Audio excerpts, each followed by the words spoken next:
Formula One cars are the fastest regulated racing machines on Earth, and they've been getting faster for 70 years. Some of the engineering that made them that way looks, in hindsight, completely obvious. Some of it looks like someone lost a bet. This is a countdown of 10 F1 facts that are harder to believe the more you understand the sport. 10, 4 front wheels, and it almost worked. The Tyrrell P34 arrived at the 1976 season looking like someone had assembled it from 2 different cars and run out of time to notice. 4 small front wheels, 2 full-sized rears, a driver sitting in the middle wondering, presumably, what he'd agreed to. Derek Daly reportedly described his first sight of it as the expression of someone watching a dog ride a bicycle.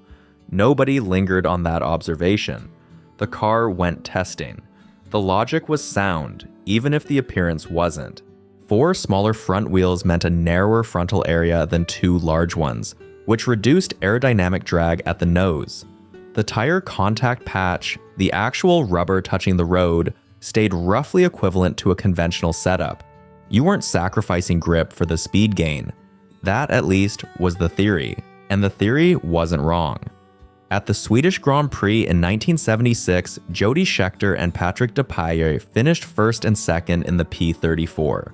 First and second. The car that looked like a clerical error beat every conventionally designed machine on the grid that afternoon, and for a few weeks in the summer of '76, every team principal in Formula One had to sit with the possibility that 6 wheels was genuinely faster.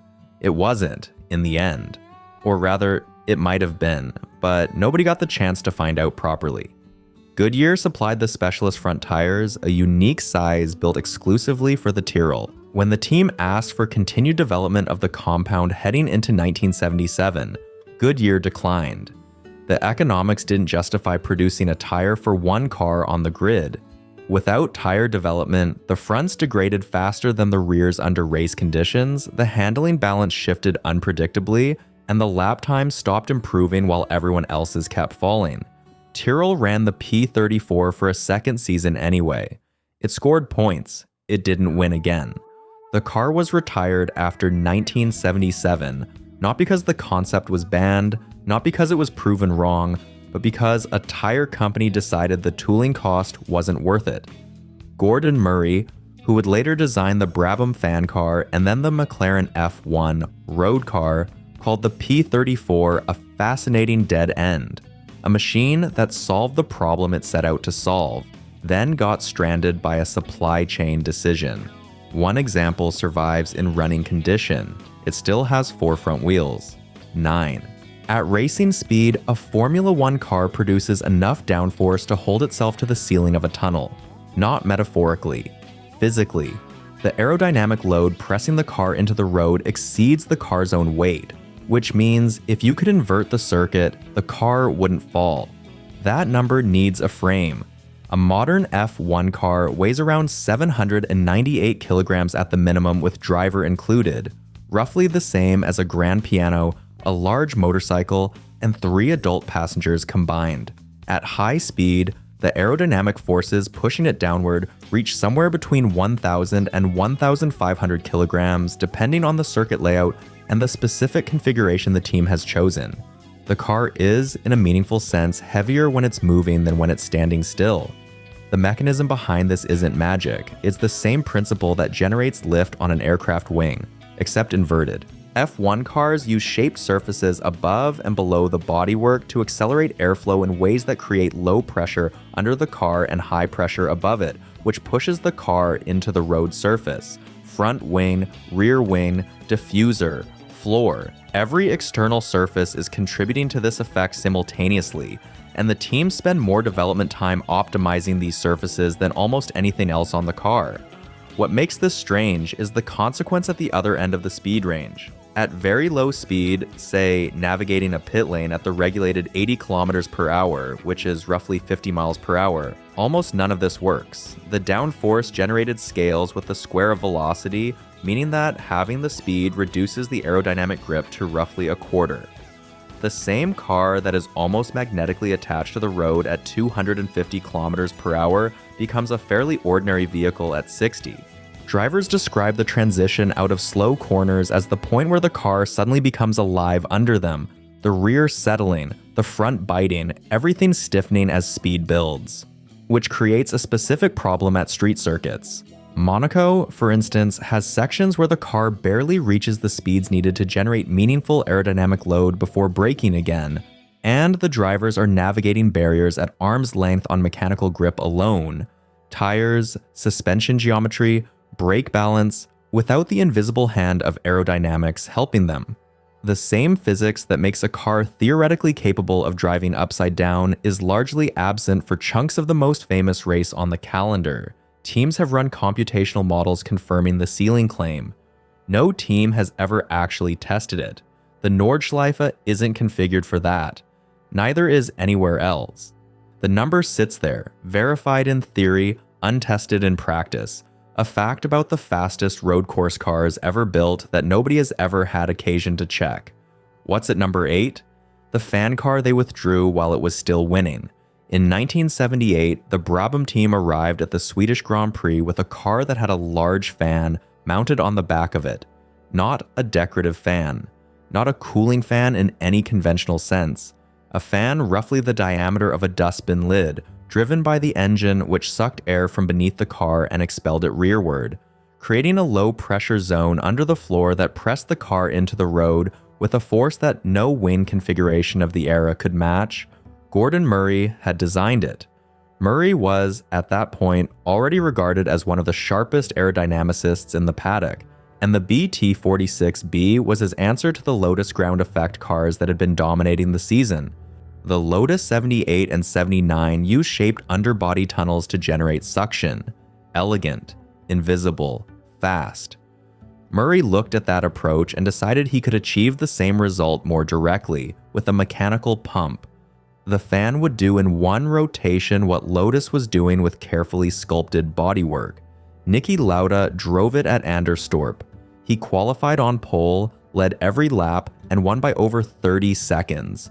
30 seconds being, in Formula One terms, roughly the gap between a competitive car and a car from a different sport. The second place finisher was not close. Nobody was close. The BT46B didn't just win, it made the rest of the field look like they were racing a different race. Every team principal on the grid filed a protest immediately. Brabham's defense was technically coherent. The rules prohibited movable aerodynamic devices, but the fan's primary purpose was engine cooling, which made it legal.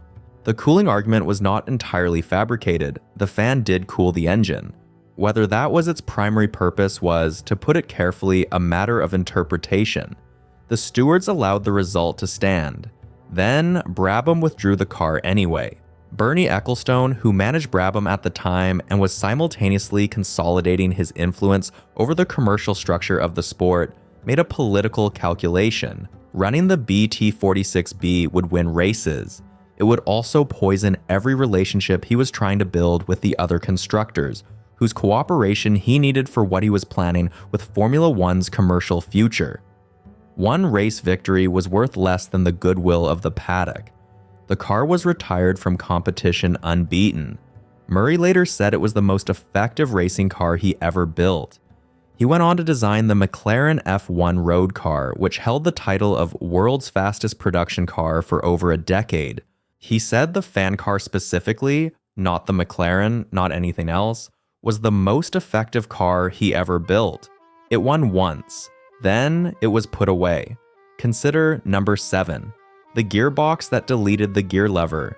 In 1989, Ferrari introduced a technology to Formula One that eliminated the clutch pedal and the gear lever simultaneously, replacing both with 2 small paddles mounted directly behind the steering wheel. Pull the right paddle, upshift. Pull the left, downshift. The entire physical vocabulary of changing gear, developed over a century of automotive engineering, reduced to a finger movement that took less than 50 milliseconds to complete. The Ferrari 640 was the car. John Barnard designed the system. Barnard had been working on the concept for years, convinced that removing the mechanical interruption of a manual gear change, the moment when the driver's hand leaves the wheel, finds the lever, moves it, returns, would be worth the engineering cost to develop it.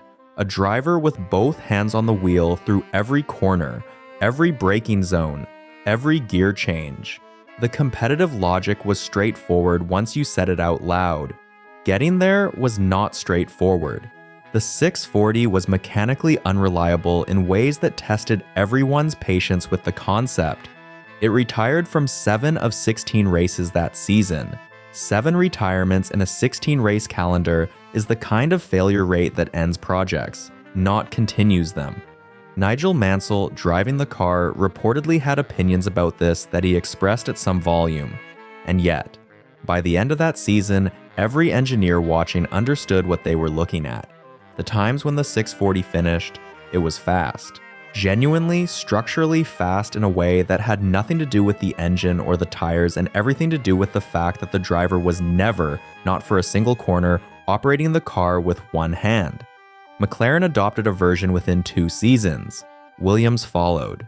By the middle of the 1990s, the manual gear stick had effectively disappeared from Formula One. The transition took less time than it takes most manufacturers to approve a new cup holder. Enzo Ferrari had famously declared years earlier that he refused to put the cart before the horse. His colorful way of saying he would never allow technology to drive the car instead of the driver. He died in 1988. The paddle shift system debuted the following year. The spread did not stop at the pit lane. Throughout the 1990s and into the 2000s, road car manufacturers began integrating paddle shift systems into performance models. By the 2010s, sequential paddle gearboxes were standard equipment across the supercar segment. Today, every performance vehicle from every major manufacturer, Ferrari, Porsche, Lamborghini, McLaren, and well down to the volume sports car market, uses a direct descendant of the system. Barnard bolted to the back of the 640 in 1989. 7 retirements in 1 season. Every gearbox in every performance car on the planet changed permanently. The 6th entry, active suspension. Williams rewrote the rules of grip. Before the 1992 season began, the Williams FW14B had already done something no Formula One car had managed before. It was faster in testing than any car the team had previously built by a margin that made the engineers go quiet rather than celebrate. A car that adjusts its own ride height thousands of times per second, controlled by onboard computers reading road surface inputs faster than any human nervous system could process them. Nigel Mansell hadn't yet won a race. The car had already changed the sport. Active suspension was not new as a concept in 1992. Lotus had experimented with it in the mid-1980s, found the technology unreliable, and stepped back.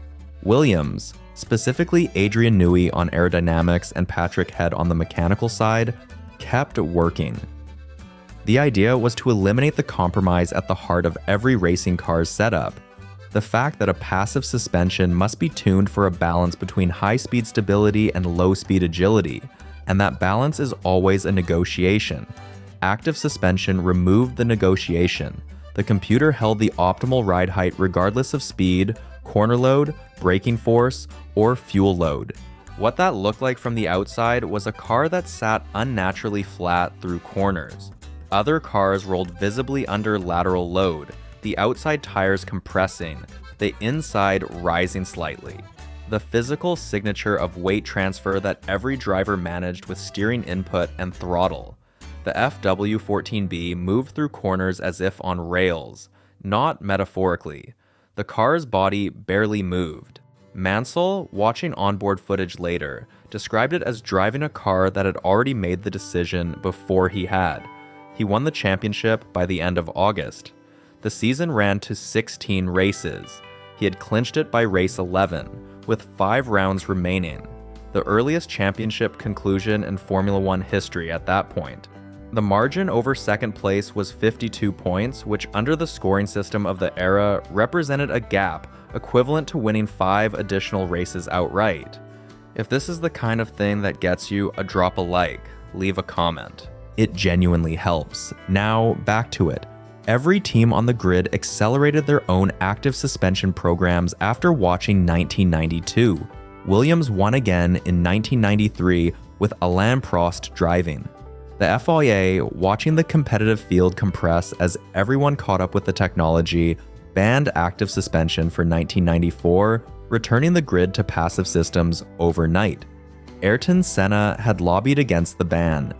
He argued that active suspension, by removing unpredictable mechanical behavior, made the cars safer and more controllable. The FIA disagreed. Passive suspension returned for the 1994 season. Senna died at Imola in May of that year, in a car that handled differently at racing speed than the car he had spent the previous 2 seasons driving. The relationship between the suspension ban and what happened is debated. Nobody has resolved it cleanly. The Halo story at number 5. The device nobody wanted. Marussia, Force India, Mercedes, Ferrari, every team on the grid submitted their official objection when the FIA announced the Halo would become mandatory for the 2018 season. The Drivers' Association was cool on it. Sebastian Vettel called it the worst thing visually that Formula One had ever introduced. The paddock consensus, stated plainly, was that it looked wrong. It compromised the open cockpit identity of the sport. And the safety data supporting it, while real, didn't justify permanently altering what a Formula One car looked like. The Halo is a titanium hoop, roughly the shape of a sandal's thong, if you scaled a sandal to fit across the top of a racing cockpit. It weighs around 7 kilograms, approximately the same as a large bag of potatoes, and sits on 3 attachment points bolted to the survival cell. It adds a fraction of a second to the car's lap time by disrupting airflow over the cockpit. The FIA introduced it anyway, citing modeling data showing it would prevent a category of head injuries, specifically those caused by large debris or wheel contact, that helmets alone could not address. The testing figures behind that decision were not trivial. Simulations run on the Halo structure used a load equivalent to a London double-decker bus placed on top of it. The Halo held. The argument was that in the most violent crash scenarios in recent memory, Justin Wilson's fatal accident in IndyCar in 2015, Henry Surtees' death in a Formula 2 race in 2009, a structure sitting above and around the driver's head would have altered the outcome. The FIA concluded it would have. Not maybe, would have. None of that made the paddock like it. The aesthetic objection was sincere, not superficial. Formula One's open cockpit had been a defining characteristic of the car since the sport's inception, and the Halo changed the visual silhouette in a way that was immediately and permanently visible from any angle. Drivers who had built careers partly on the image of sitting exposed in a machine at 220 miles per hour suddenly sat behind a structure that framed their helmet like a picture. 2018 passed. 2019. The Halo was there. The objections quieted from volume to background noise, and the field kept racing. Then came the first lap of the Bahrain Grand Prix in 2020. Romain Grosjean Haas hit a barrier at roughly 220 kilometers per hour, roughly 137 miles per hour, and the car separated, the front half penetrating the barrier and catching fire. Grosjean was inside the fire for approximately 28 seconds. He walked away with burns to his hands and wrists. The post-incident analysis identified a barrier post that would have entered the cockpit at head height. The Halo deflected it. Vettel visited Grosjean in hospital that evening. He didn't say much about the aesthetics. Look at 4. The season that made the rulemakers nervous. Michael Schumacher clinched the 2002 Formula One World Championship at the French Grand Prix, round 11 of 17. 6 races still to run. He had mathematically secured the title with the earliest conclusion in the sport's history to that point, meaning that for the final 6 rounds of the season, everyone else on the grid was racing for second place while the champion sat in their midst, already done. The margin was not close. Schumacher finished on the podium in every single race that season except 2. He won 11 of the 17 rounds. His points total was 144, which, under the scoring system then in use, was the equivalent of winning roughly 14.5 races outright. Rubens Barrichello finished second in the championship, driving the same Ferrari with 77 points. The gap between them was 67 points, which in practical terms meant Schumacher had lapped the entire championship field the way a fast car laps a slow one. Not once dramatically, but steadily, race after race, until the distance became too large to see across. The car was the Ferrari F2002. It was dominant in a way that separated it from previous dominant cars. Not just faster, but more consistently faster, in more conditions, at more circuit types simultaneously. Ross Brawn had built a technical operation at Ferrari that processed data and developed the car at a rate the other teams couldn't match mid-season. By the time a rival team understood what Ferrari had done to make the car faster, Ferrari had already done something else.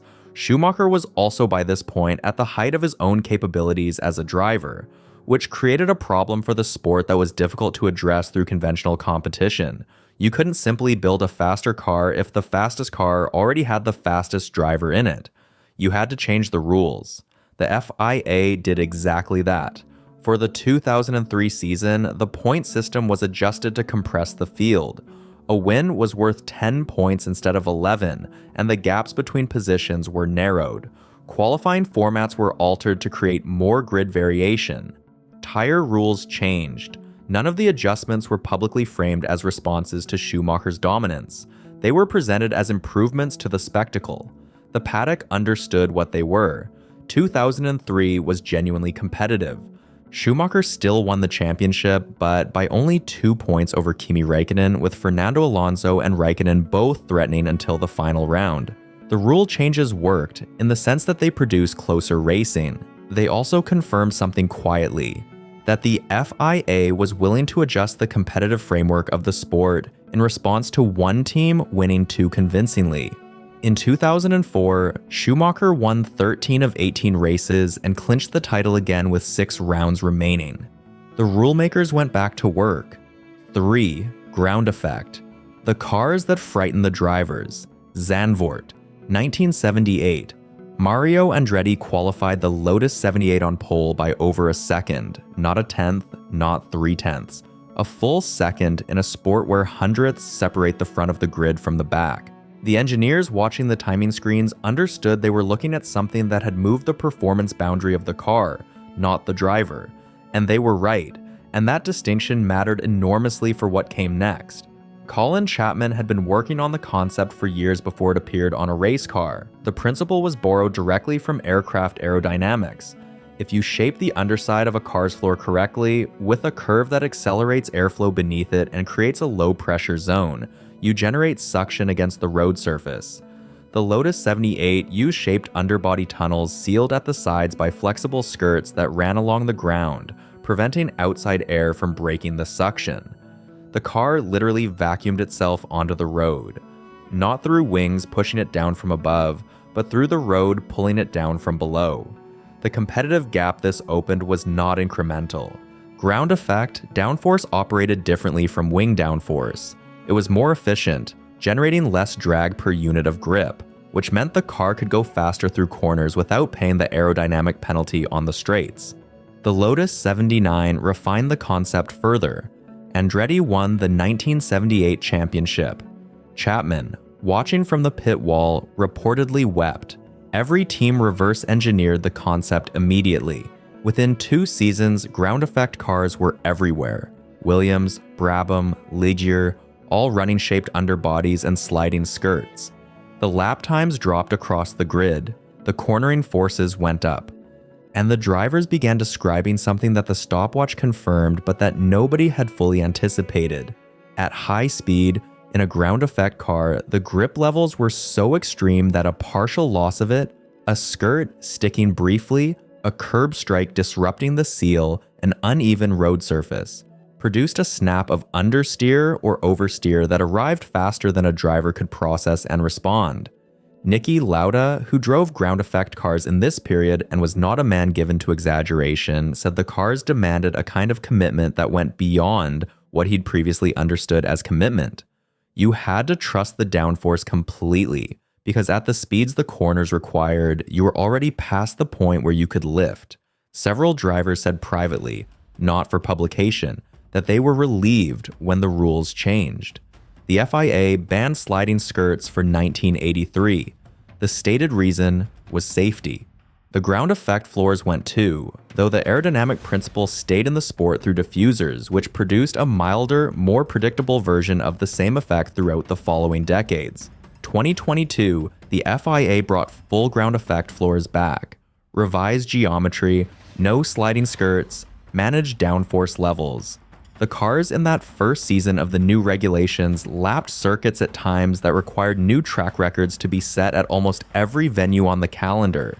The principle Chapman developed in a Hethel workshop in the mid-1970s now defines how every Formula One car on the current grid generates its primary downforce. It just took 40 years and a technical reset to get it back. The second lap. Senna's Monaco qualifying run that nobody stopped. Monaco, 1984. Qualifying for the Grand Prix, wet conditions, and a 23-year-old Ayrton Senna in a Toleman, a midfield car running on a Pirelli tire contract that placed it well behind the front-running Michelins in outright pace. On paper, Senna had no business being at the front of the timing screens that afternoon. The paper was wrong.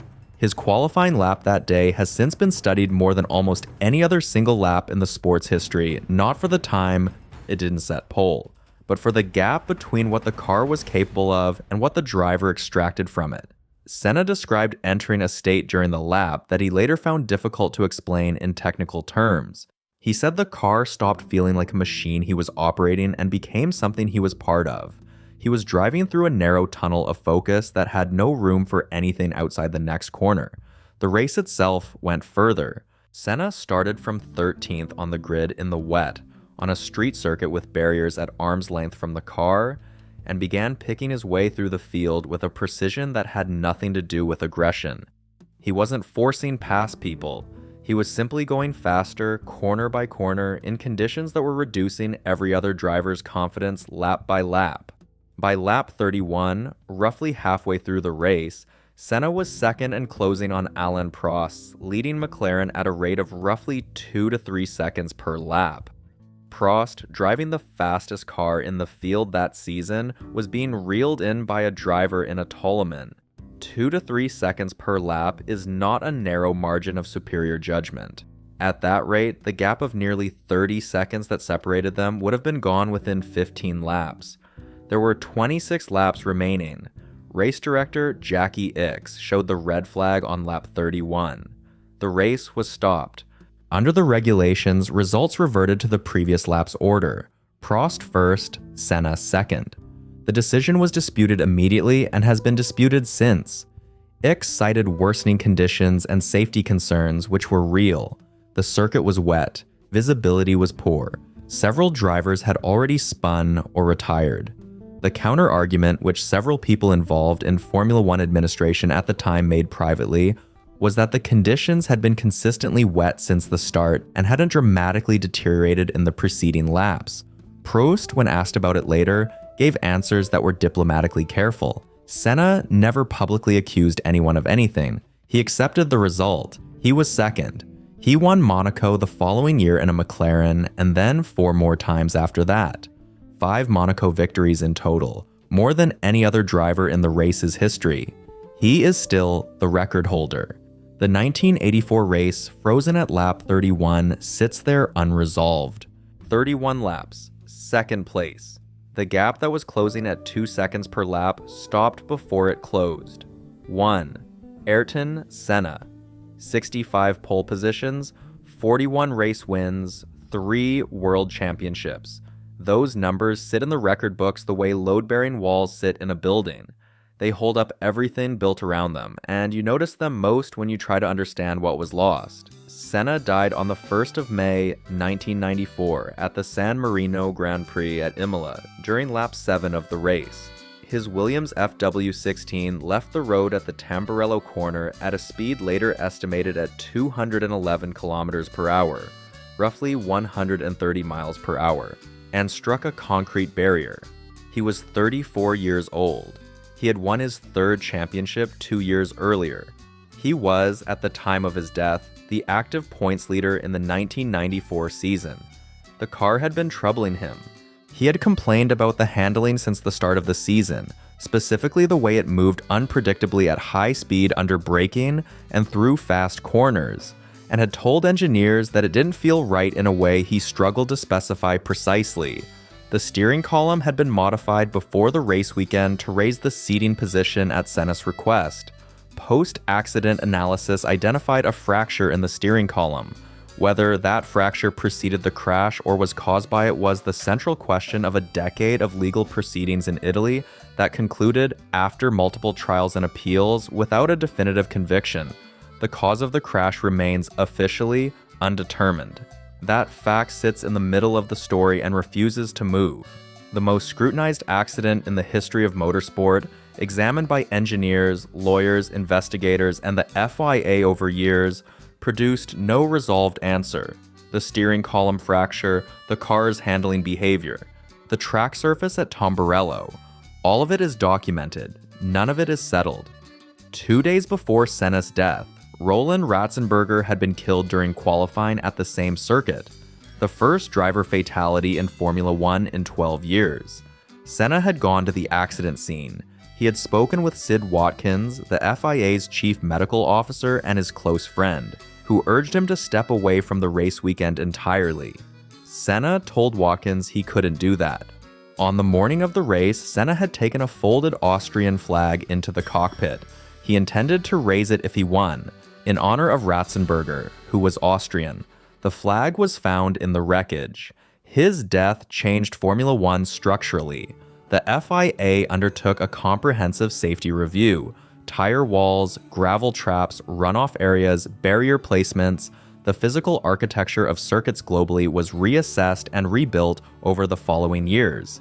The hands device, which prevents the head from snapping forward on impact, became mandatory. The safety car was deployed more frequently and by clearer criteria.